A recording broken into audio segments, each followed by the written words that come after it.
continue with what we left off, and we ended up on this particular slide. That we have been talking about the 6 different types of reactions. This one dealt with the single replacement reaction. Okay, we went through this scenario.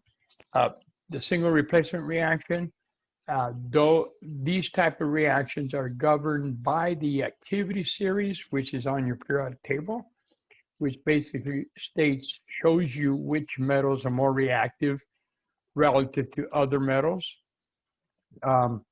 So the activity series is given there. And so this was a stepwise process to determine whether the reaction proceeds. And the first step was to look at the metals, regardless of whether they are elemental or ionic, in ionic form. Just looking at the metals, determine which one is more reactive with respect to the activity series. And then the next question was to ask yourself, okay, is the most reactive metal already in ionic form? If it is in ionic form, the most reactive metal, then there's no reaction. If it's not in ionic form, then reaction proceeds. You simply switch the metals in their position. The elemental metal, in this case sodium, now becomes sodium nitrate, replacing zinc nitrate, the zinc in the zinc nitrate. And the zinc now goes from the ion zinc +2 to zinc 0, okay? And this is like plating, basically what you're doing here, you're plating zinc onto some surface, taking zinc out of ionic form and putting it back into elemental form. And you do that because sodium is a lot more reactive than zinc, and sodium is a lot more stable as an ionic form than it is in elemental form, and that's why reaction proceeds. Okay, we were stopping here where we had strontium bromide reacting with aluminum. Okay, and so same procedure, we look to see who's more reactive. We find here that strontium, Sr, is a lot more reactive than aluminum. And then the next question is, yes, the most reactive metal is already in ionic form, therefore we get no reaction. Now, no reaction written in this manner, but what does that tell you about the opposite direction? That if you start off with aluminum, let's just use aluminum bromide. Hold on one second. If you start off with aluminum bromide, and you react that with strontium, okay, yes, you will get a reaction. In fact, you have, in essence, plated aluminum. You cause aluminum to go from the ionic aluminum to elemental aluminum. And we end up with strontium, Br2, okay?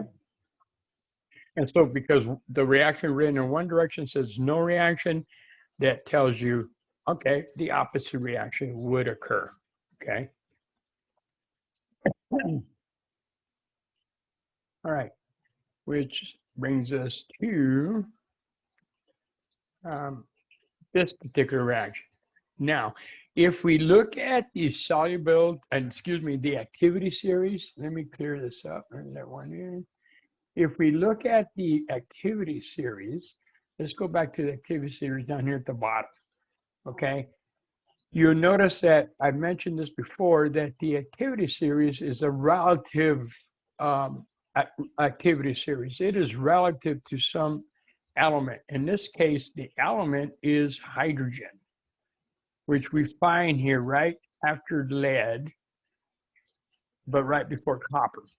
And so when reactions are done, these are relative to hydrogen. Now, hydrogen, as far as ionic hydrogen could be either in the form of a proton, which is an acid, or water, okay? And obviously elemental hydrogen is in the form of H2.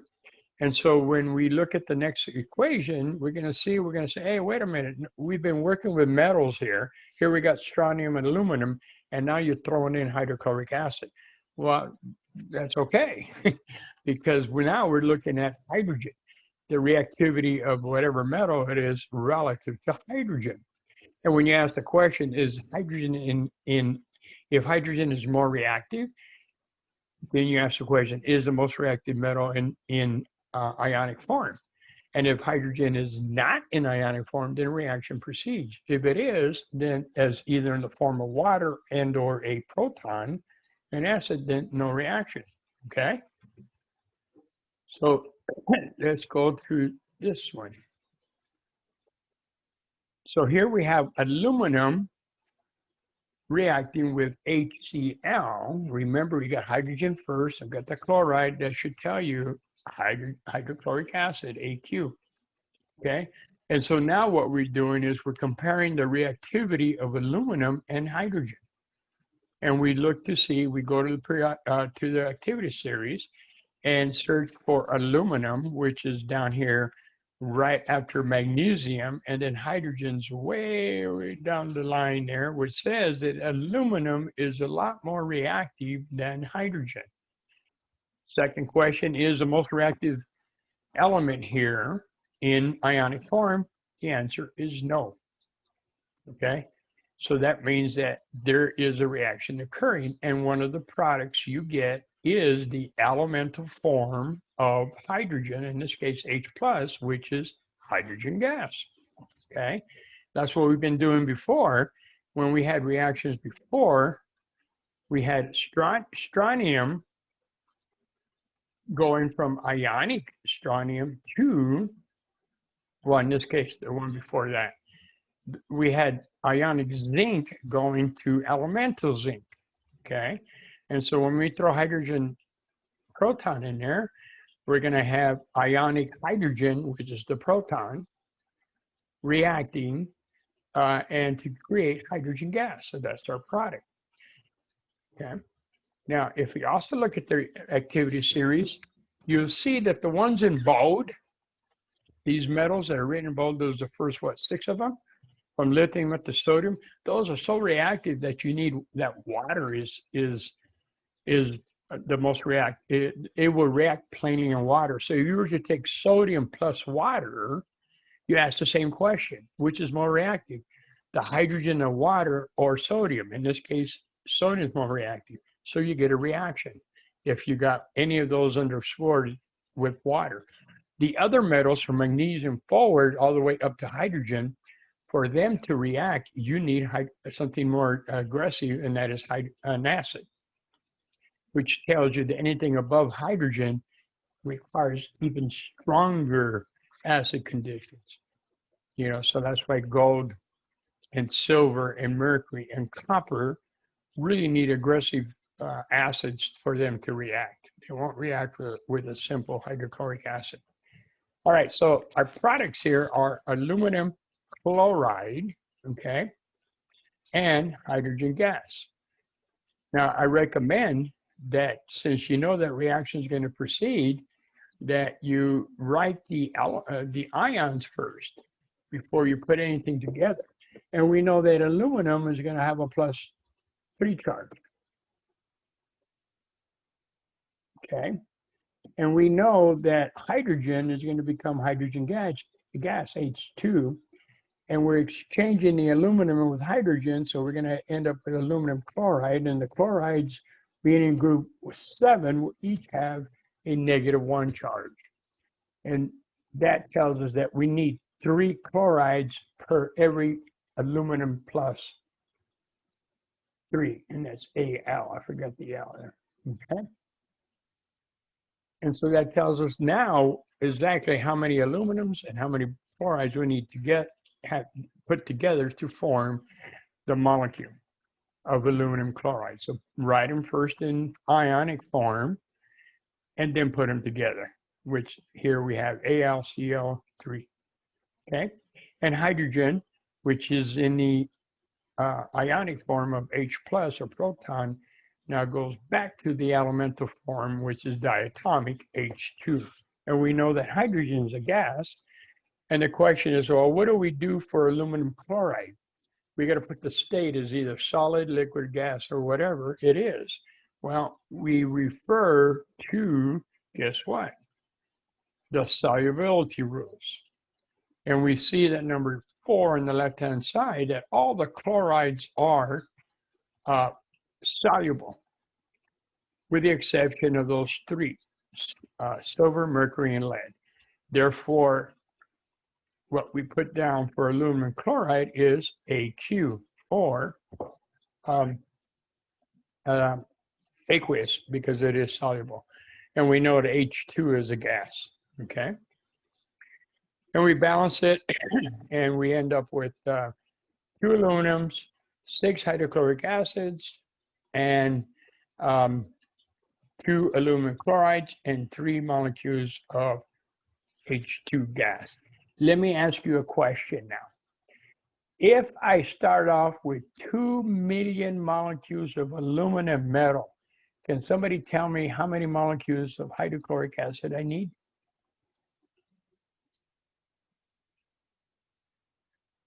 Okay. If I start off with 2 million molecules of aluminum, how many molecules of hydrochloric acid do I need? 6 million? 6 million, right? Because my stoichiometry, my ratio, my relationship between aluminum and hydrochloric acid is 2 to 6. Okay, I could have said 1 million. Well, then I need half of my hydrochloric acid, right? If I start off with 1 million molecules of aluminum. That ratio is something that once we balance these chemical reactions, I want you to keep in mind, we will be using those down the road.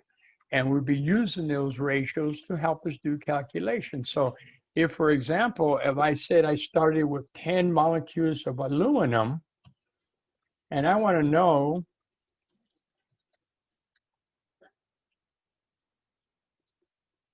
how many molecules of HCl I need, well, I can set up my ratio. You remember those ratios we did back in the chapter with conversion factors? Okay, where 1 inch is equal to 2.54 centimeters. I said you can write that with 2.54 centimeters in the numerator or the denominator. Which one you use depends on the question. Here's the same thing. Here's the ratios. Our ratio 2 aluminum per 6 HCl's. I'm looking for HCl. So that means that in the numerator, I would put HCl. And in the denominator, I would put not only the stoichiometric relationship of 2 aluminum. Okay, there's my conversion factor. Now, when I do the math, I can see what? How many HCl's do I need? What is 10 times 6 divided by 2? I need 30 HCl's if I start off with 10 aluminums, okay? And that ratio is true whether I do a milligram quantity in the lab or I do a 10,000 kilogram quantity in the industrial park.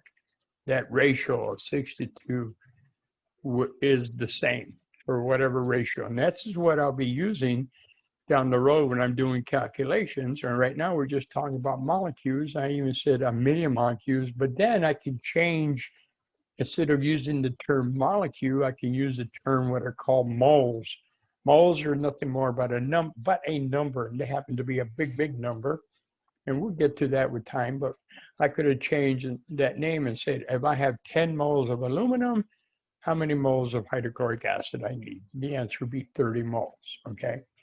From moles, I can then calculate to get grams, because obviously in the lab, we're not measuring in moles, we're not measuring in molecules, we measure in grams. So the ultimate goal is to get to grams in our reactants and products, but to get from grams of A to grams of B, I go through a common factor, which is called moles, okay? Which is related to the balanced chemical equation that we just did here. All right, that's it. That's your introduction to that. Yes, it will be coming sooner than we think, actually. All right, so with respect to single replacement reactions, this flow chart summarizes this. Is to determine whether a reaction proceeds. You ask the question, which is the most reactive metal? And then if the most reactive metal is in salt form already as one of the reactants, and then no reaction occurs. If the most reactive metal is not in salt form, then you get a reaction and you just simply switch the partners, switch the metals, okay? But write them first in ionic form so you can make sure you put them together correctly in the correct ratio. Okay. All right, which brings us to the next type of reaction. In the beginning slide, a few slides back, I had where I had listed the 6 general reactions. In there, it listed as M1 and M2. Well, this is the same thing, except I'm putting A and B. A and B both represent metals. They happen to be different metals, okay? And X could be any anion, could be a single chloride, for example, or any of the polyatomic anions there. Sulfate, nitrate, or any combination thereof, okay? Same is true with Y. And so what happens here, both AX and BY are both soluble in water, hence the aqueous state. And normally they're clear solutions, you know.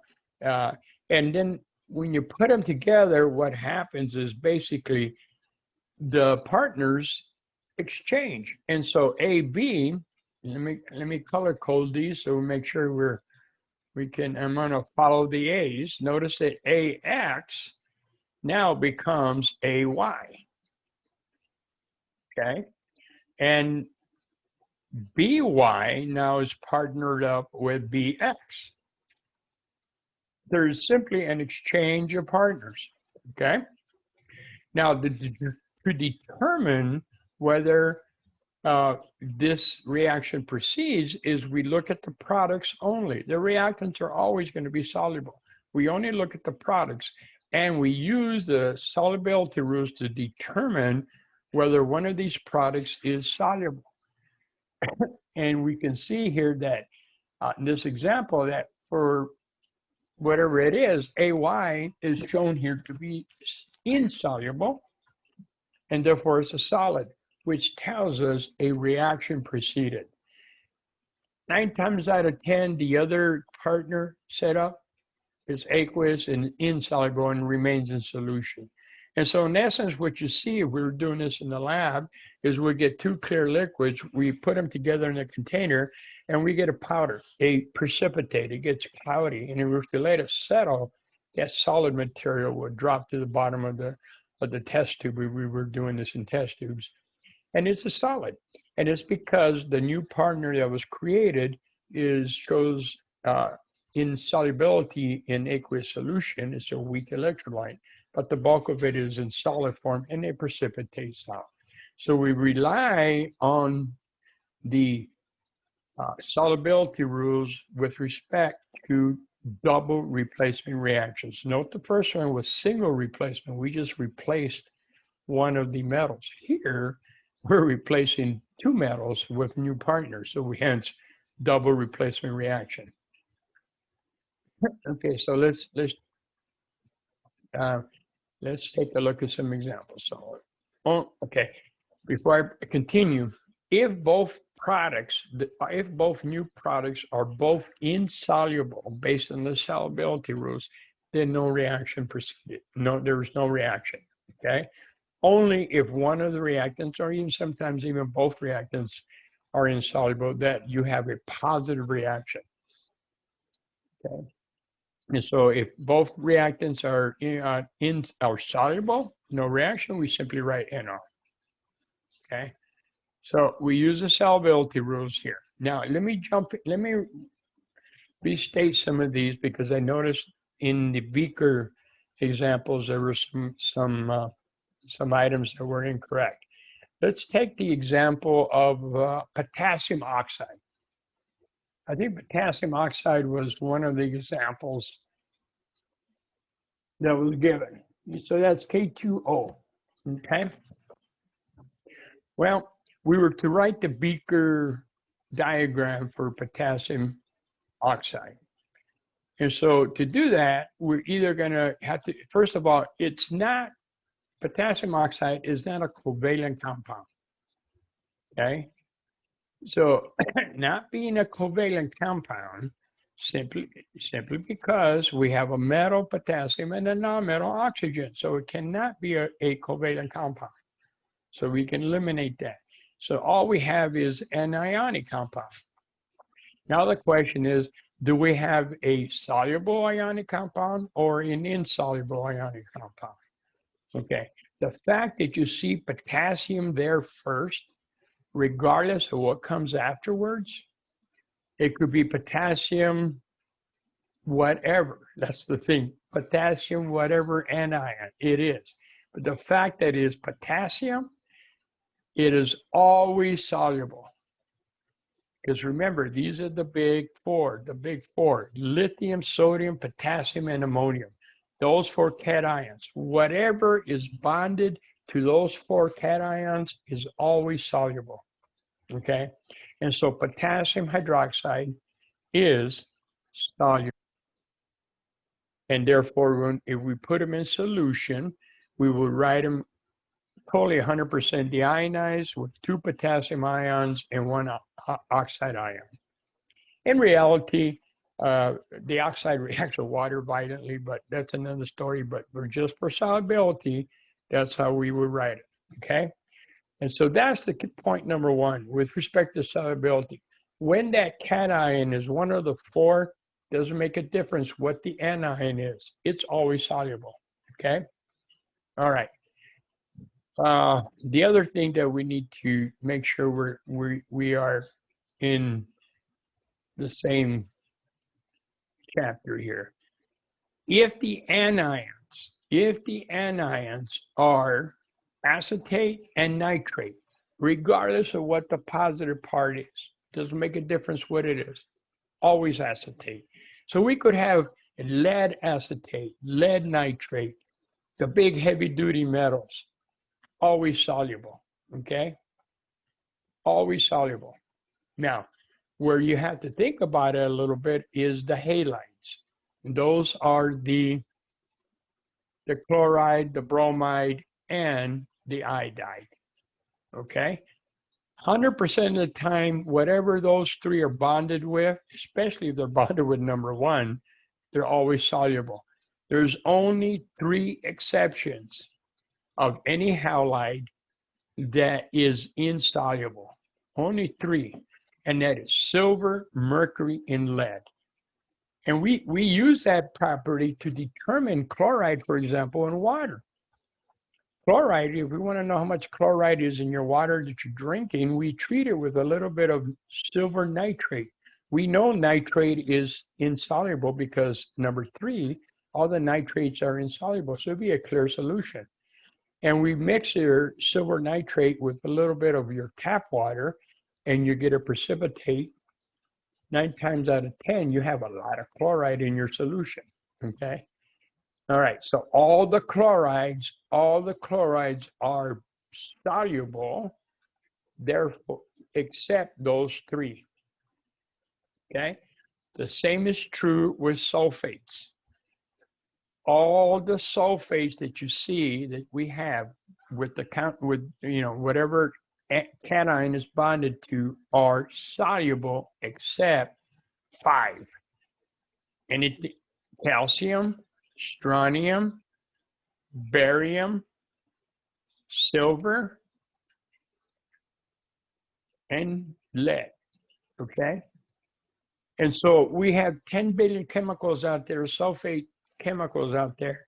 Of all those, only 5 of them are insoluble when it comes to an aqueous solution, okay?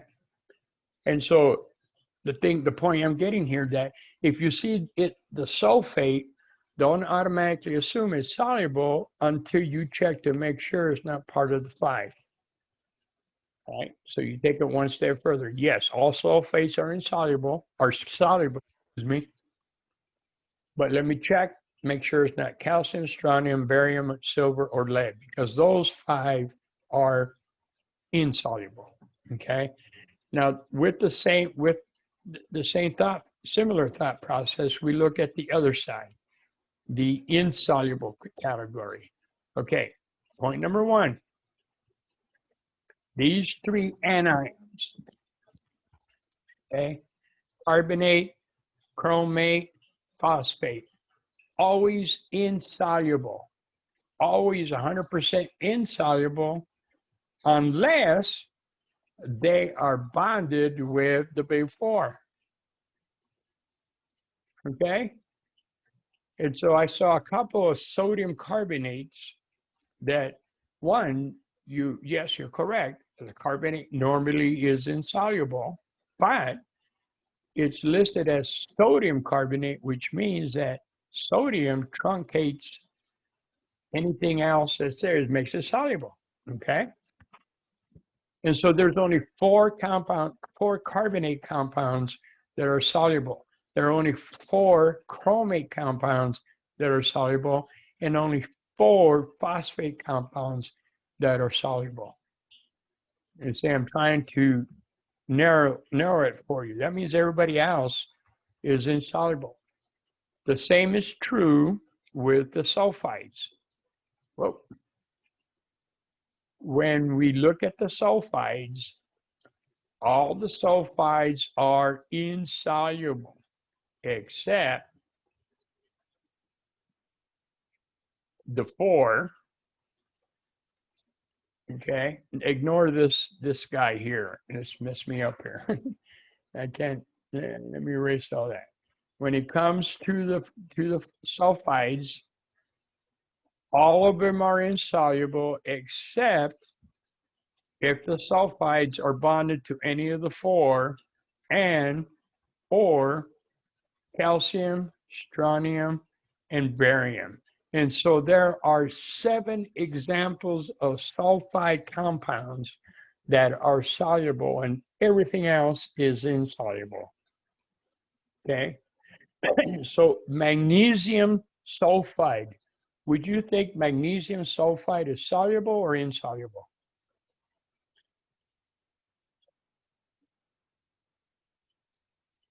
Who would like to take a guess at that one? Magnesium would be what? Insoluble.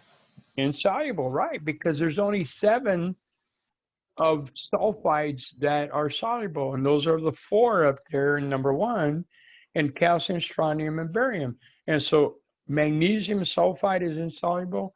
Copper sulfide, copper 2 sulfide is insoluble. What else we got here? Chrome sulfide, titanium sulfide, and so on and so forth. All of them insoluble except those 7. Similar scenario with respect to hydroxide.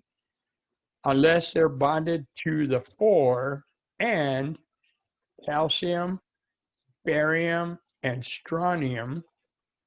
So again, there's only 7 examples of soluble hydroxide compounds. Everything else is insoluble. In fact, one of my jobs was to get rid of metals that we did with etching of copper.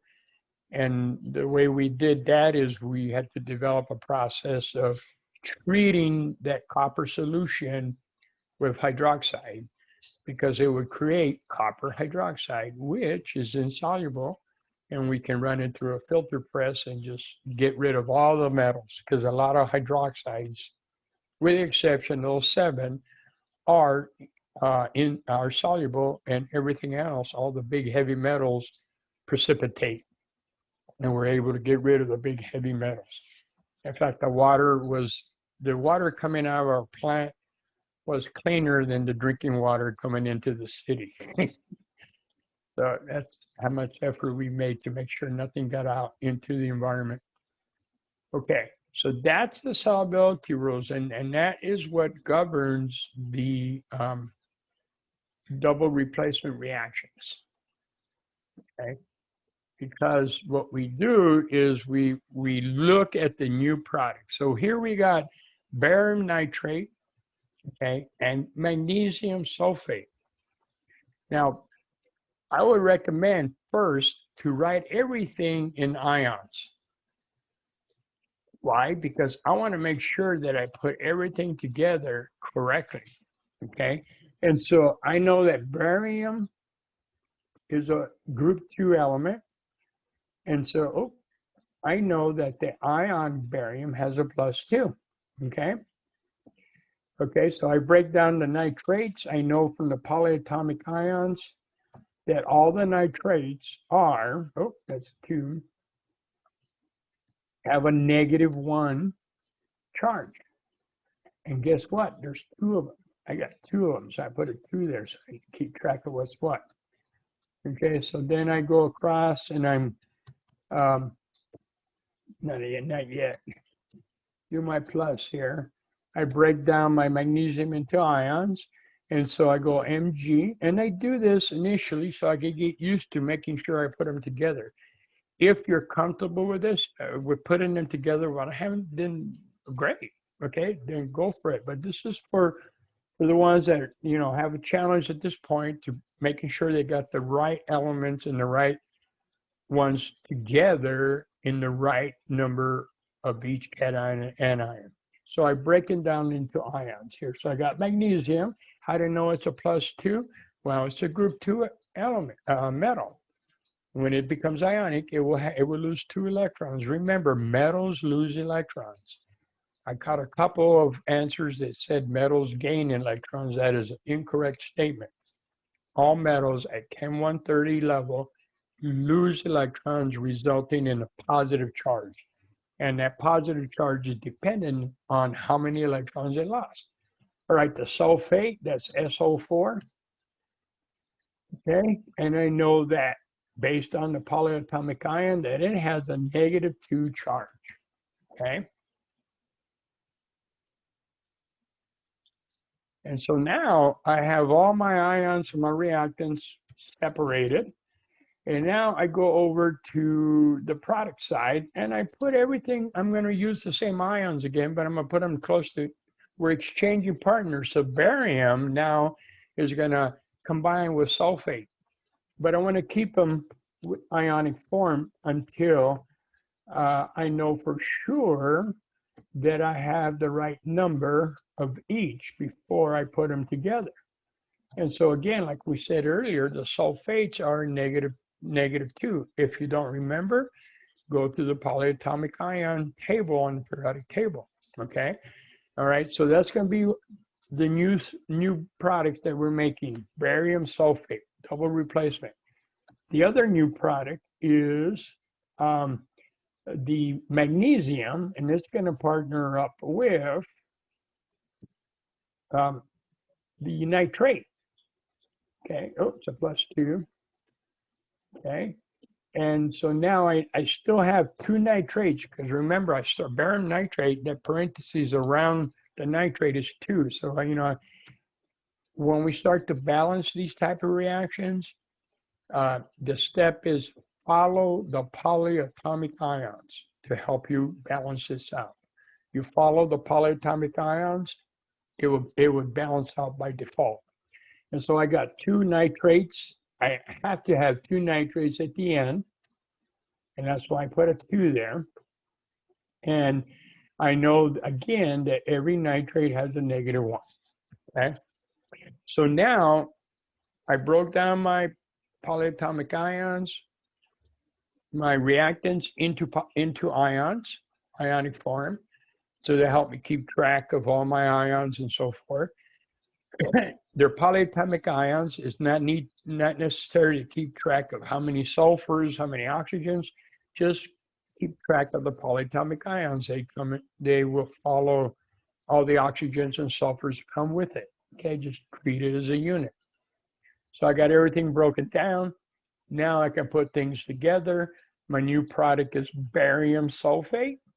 Okay, because it's a +2 and a -2, I can put them together as a 1-to-1. And my other new product is magnesium nitrate, which means that the nitrate's a -1. I'm going to have to put a parenthesis around the nitrate to give me 2 nitrates for the magnesium.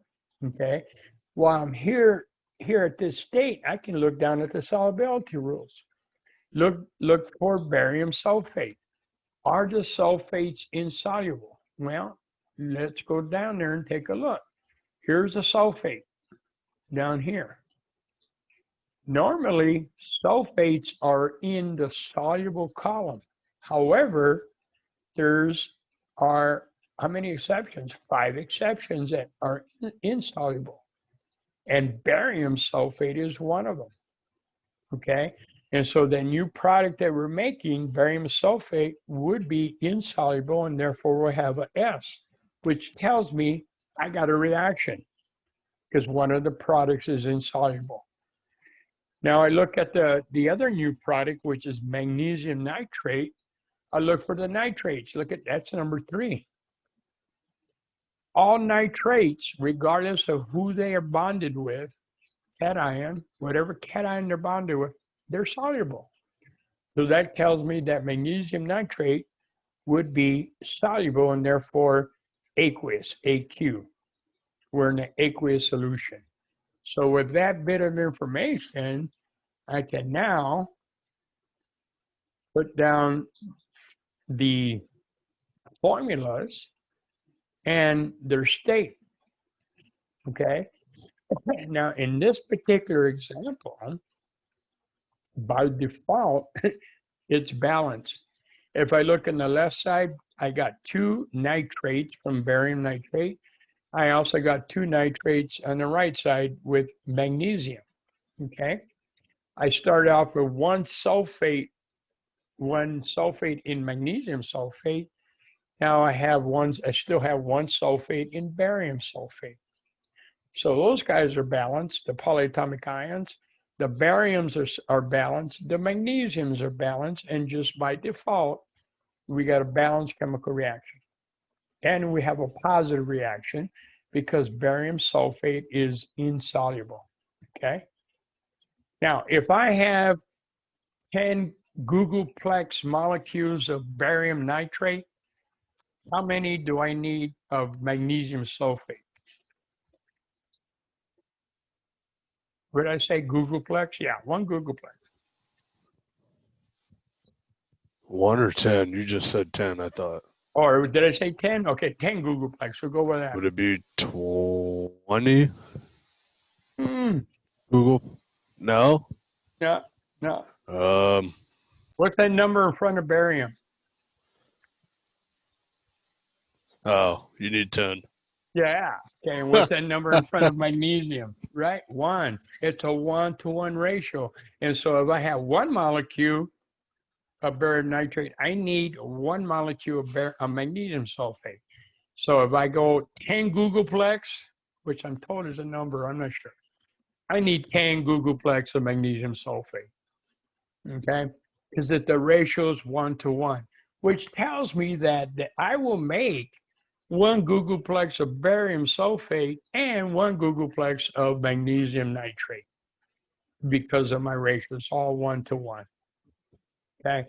Now, right now we're using googolplex molecules, but eventually we could do this. You could get a question that says, okay, all right, well, how many grams of magnesium nitrate will I make if I start off with 100 grams of barium nitrate, and assuming we have sufficient magnesium sulfate? And that would be a potential question, okay, that we will get. And then we will have to take that 100 grams of barium nitrate and we change it into a new unit, which we call moles, M-O-L-E, which is nothing more than a number. When I tell you a dozen, what number do you think of? 12, right? To you, a dozen is, unless you've got a baker's dozen, then we got 13. But it's a number. A mole, aka mole, no, mole, M-O-L-E, is nothing more than a number, which just happens to be a big number. 6.02 times 10 to the 23rd, okay? And in order for me to get from grams of A to grams of B, I need a common factor, and that common factor is a mole. And that's where the balanced chemical equation comes into play, because right now I said molecules, I could have easily have said 1 mole of barium nitrate requires 1 mole of magnesium sulfate to give me 1 mole of barium sulfate, and 1 mole of magnesium nitrate. Okay, and we'll be doing quite a bit of that. So the takeaway here for a double replacement reaction is before you put them together until you become comfortable with it, is break everything down into the ions so you can put them together with the correct number, the correct ratio.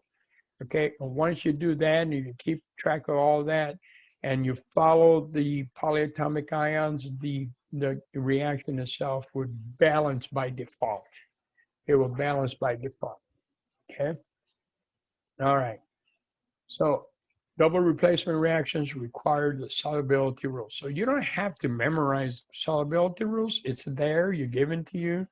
When you take the test, or you're more than welcome to. You're supposed to use the periodic table, but you don't need to memorize it. But you should know how to use it, how to get information from that table. All right. Okay, so this one's already balanced. Where are we at? All right, here's this reaction. Okay. And so we have the barium nitrate, excuse me, I got barium in the brain, lead nitrate, okay, reacting with potassium iodide. Both of them are aqueous, okay, we can readily assume they're both soluble, okay. And then the question is this reaction going to proceed? So let's break it down into ions to make sure we go through. Now, let me ask you a question here. We're using lead. Can anybody tell me which lead are we using here? What charge must be on that lead of lead nitrate? Let's see, would it be negative? I'm sorry, would it be 1? Yeah, think about it. Okay, to answer that, what's in the parentheses? Would it be 2? Actually, well, what kind of 2? It's crucial. We talk charges, we got to talk positive and negative. Positive. Positive, you are correct. Okay, because the nitrates in parentheses, each of them are -1. Okay, and outside the parentheses tells us we got 2 of the nitrate. So that tells you that we're dealing with lead 2 or lead Roman numeral 2. For a moment, I thought that lead was one of the ones with a Roman numeral. It is. It is. But what I'm saying, if we needed to write the name of this guy, then this would be lead Roman numeral 2. Okay. And we know it's the number 2 because the nitrates are each -1, and there's 2 of them. So this has to be lead 2. Okay. That makes sense. Okay. And so then we have 2 of the nitrates, which we just demonstrated and we talked about, that each one of them is a -1. So we got those ions set up. All right. So now we got the potassium. What is the charge on potassium? +1. Exactly. It's +1 because it's in group 1. Okay. Now what about the iodide? If potassium is +1, what must iodide be? Must be -1, right? 1. -1. Furthermore, I'm going to put 1 there, +1 and -1. Furthermore, if you forgot, the iodide is a halogen, group 7. Halogens, when they become ions, gain 1 electron, giving them an excess electron, 1 electron with a -1. Okay, so those are our starting material. Okay, and we do that so I can keep track for balancing reasons, because you can see here I got 1 lead, 1 potassium, but I got 2 nitrates, so I got to remember that. Okay, and so then my reaction. If this reaction is going to proceed, all we're doing is just changing partners. So lead, specifically lead 2, we're going to still keep lead 2. is going to combine with iodide, right? Which we know has a -1. Well, if it has a -1 and we're working with lead 2, what does that tell you? I need 2 of them, correct? So that tells me I'm going to need 2 iodides for every lead. Okay, so that's my new partner there. Let's find out if this is soluble or not. Well, look down at the solubility rules. Number 4, the halides normally are soluble, with the exception of 3. And those 3 are silver, mercury, and guess what? Lead. So lead iodide is insoluble, so we now know its physical state. Plus, we know that this reaction will proceed. Okay, and then we go figure out the other partner, which now is potassium nitrate, right? So we got K, that hasn't changed, it's still +1, and that's going to combine with nitrate, which is NO3, right? -1, okay? Now, when I put those together, it's going to be a simple 1-to-1, correct? Everybody agree on that? Because I got 1 positive potassium, 1 negative nitrate. So it's going to be a simple 1-to-1. But look at this. I started with 2 nitrates. Follow your nitrates. That means that I'm going to have to add 2 potassiums here. When I put those together, 2 potassiums and 2 nitrates. Does that make sense right now? Yeah, because I started off with 2 nitrates from lead nitrate. So I'm going to need 2 nitrates, but I'm going to put those together, which means I'm going to need 2 potassiums overall when I bring them all together.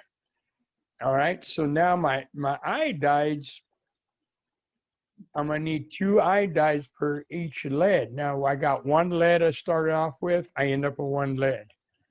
Okay, what about, since I'm going to need 2 potassium nitrates, doesn't that mean that I'm going to need 2 over here and 2 over there?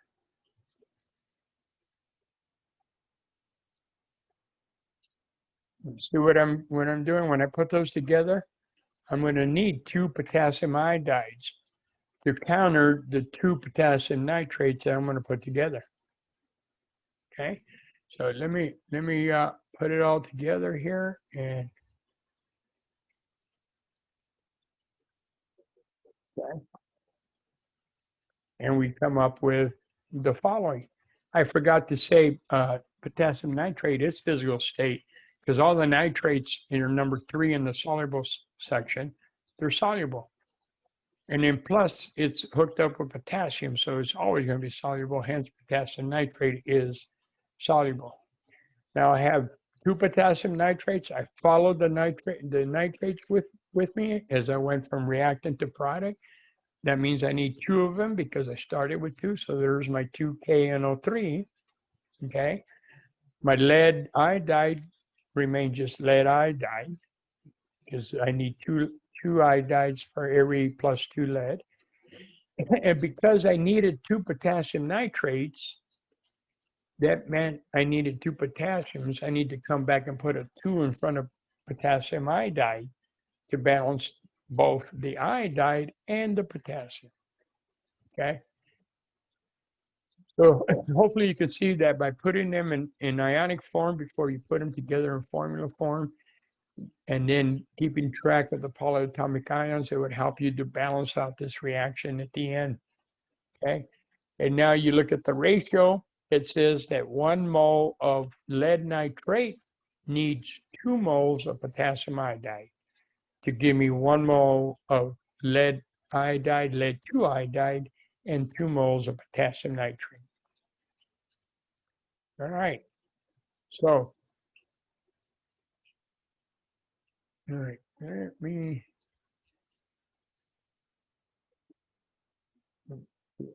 any questions so far?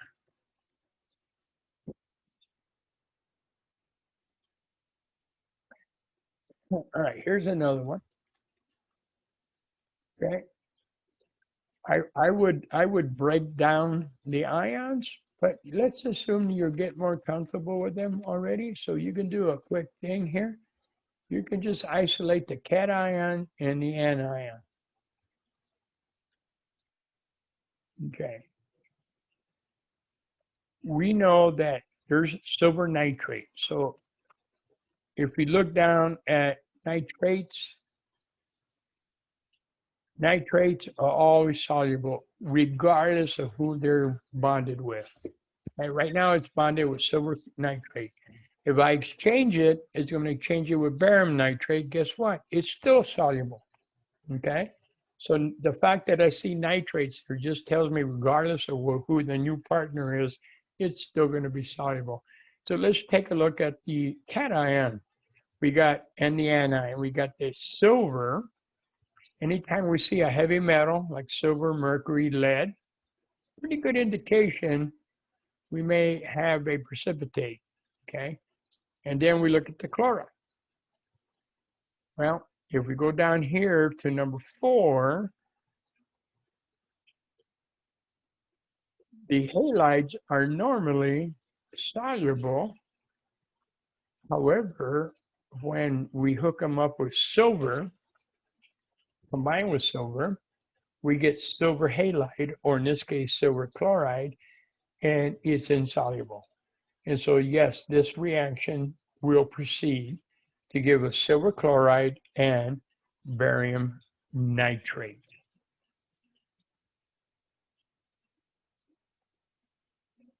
Okay, which is given as follows. And so barium nitrate, I can break it down into ions first. That way you can know how many to put together. We know the barium has a +2. Okay, and we know that the nitrates are a -2. So I'm going to need -1. So I'm going to need 2 nitrates to balance a +2 of barium. And silver chloride, we know that silver is a +1. If you don't remember that, look at where it began. It began as silver nitrate. We just stated the nitrates are -1. That tells you that silver has to be a +1. And so, and the chlorides are -1, so they come together with a 1-to-1, 1 silver, 1 chloride. Okay.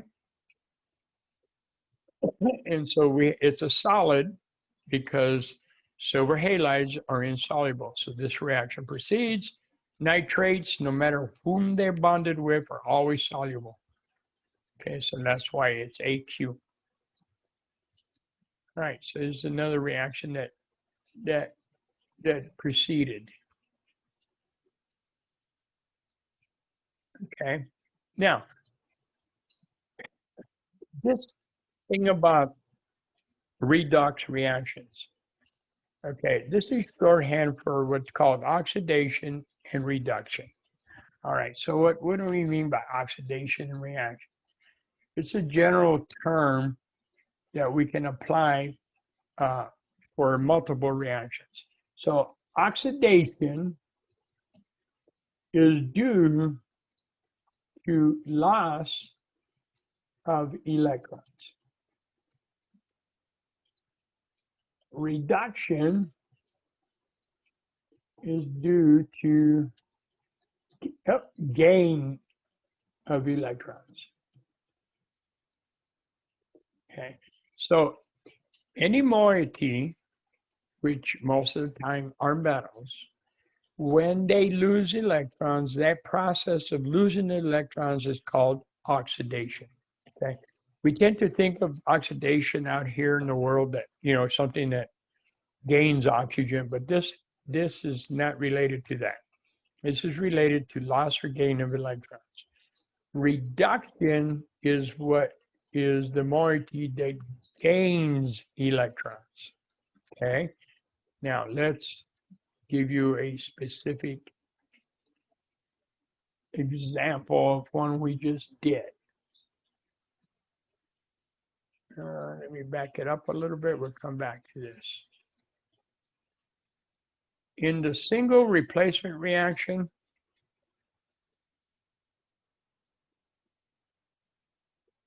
Yeah, let's go back. Yeah, we can use this example. Let me clear it.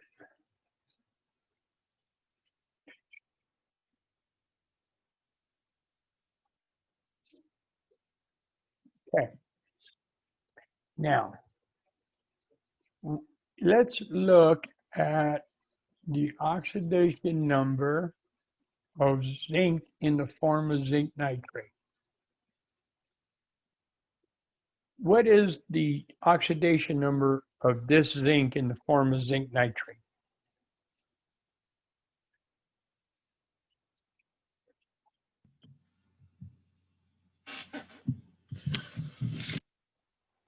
Would it be -2? Pardon me? Would it be -2? Ooh. Okay. Can metals ever be negative? Oh, Try again. What is the NO3? Each one is what? -1. I totally misread that. I'm sorry. I'm tired. Okay. It's 2. It's a positive 2. Correct. 100%. That means that it starts off as a +2 in the form of zinc nitrate. Everybody see that? Okay. Now, what about once it becomes the element over here? What is this oxidation number here in this state of just pure zinc? 0. Got it. It's 0 because it gained electrons, did it not? Okay. So its oxidation state now is 0. It's an element. Has equal number of protons, equal number of electrons. And it picked up those electrons from sodium. Now let's take a look at sodium. What is sodium's oxidation state right here as a reactant? That would also be 0, right? Exactly. And once the reaction proceeds, it becomes sodium nitrate. What is its oxidation number now? +2? No, wait. Nitrates are -1, right? What must sodium be? What group is sodium in? Okay. All right. So it would say in group 1, so it would be +1. +1. Okay. So zinc went from a +2 to a 0. Now, mathematically, how does that happen? Just from a mathematics standpoint, how can I get a positive number to become 0?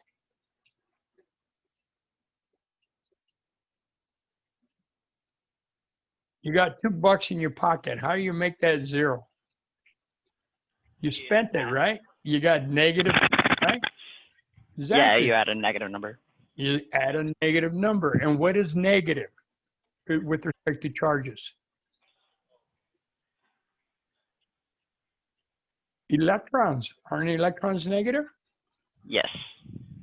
So zinc went from a +2 to 0 by gained 2 electrons. Okay? Everybody agree on that? And so what did I say earlier? Oxidation is the gain of electrons. And so zinc, by gaining 2 electrons, underwent reduction. Underwent reduction because it gained 2 electrons to go from a +2 to the 0. Now, let's change the color format here so we keep them separated. Sodium went from, sodium went from a 0 to a +1. What did it do? Didn't it lose 1 electron? It lost an electron, okay? It had that 1 valence electron. It went from a 0 charge to a +1 one charge. And so in the case of sodium, by losing electrons, it underwent oxidation. Okay? It underwent oxidation by losing electrons. And so this single replacement reaction is an example of what we call a redox reaction. And it's short for reduction part and the oxidation part. And hence they call it a redox. Your battery right now in your electronic device is undergoing a redox reaction because on one pole is gaining electrons and the other pole is losing electrons, and those electrons are what are driving your electronic device. Okay, so oxidation is the loss of electrons, of going from a 0 to a positive charge. Reduction is the gain of electrons, of going from a positive to a 0 charge. Or you don't have to go to a 0 charge.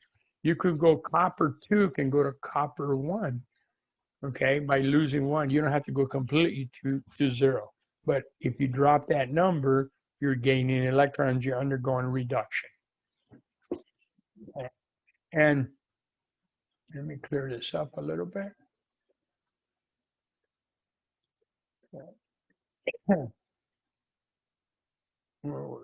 And so even at this, okay, let's look at this. Let's look at hydrogen and aluminum.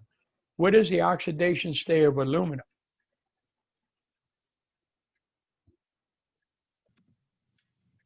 Zero. Exactly, it's 0. Okay. What about hydrogen? What is the oxidation state of hydrogen here right now?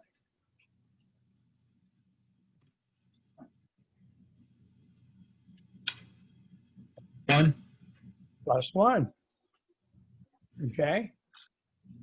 And so hydrogen, which is a proton, +1, goes from a +1. What is the oxidation state of hydrogen gas? Right there.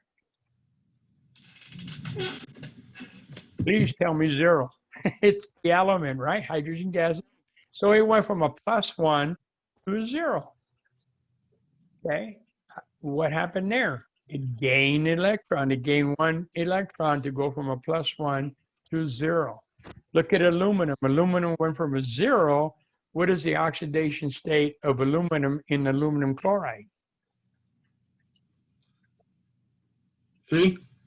Exactly, +3. You gotta be specific. Okay, it's a +3 in aluminum chloride. So it went from a 0 to a +3 state. And to do that, it must lose 3 electrons.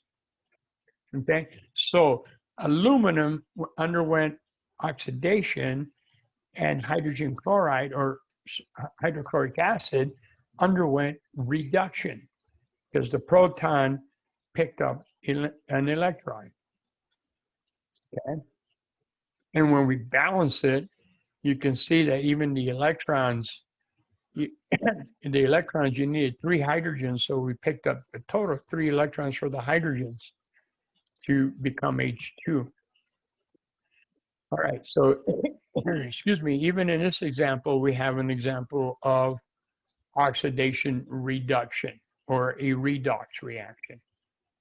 Okay. Not so much with respect to double replacements because the charges remain the same. You know, it's just that's a function of solubility. We haven't done anything here to cause an electron to move from one point or the other. Okay. All right. So let me go back. So reduction is gaining electrons, which causes the elemental charge to go down. Oxidation is the loss of electrons, which causes the elemental charge to go up. Okay. And you can't have one or the other. These are the yin and the yang of chemistry. It doesn't mean that on one side, someplace oxidation is only occurring because wherever you lose electrons, somebody else is picking them up. Okay. Conservation of matter. So they come hand in hand. One undergoes reduction, someone else must undergo oxidation. It's all simultaneous. Okay. What I'm going to do is I'm going to stop here. We're on page 30. Okay. I'm trying to keep both sections pretty close. You're ahead by 3 slides. I don't want to get too far ahead because some students come here and vice versa, and I don't want to be jumping around too much. So you're only 3 slides ahead. We'll finish up this chapter on Tuesday and then jump in to the next one, which is even very short. I believe the next chapter is like 10, 12 slides. It's extremely short. Okay. And in fact, the next few slides are going to be pretty short. And we got one that we might have to spend a little time in it. But other than that, we're doing okay with respect to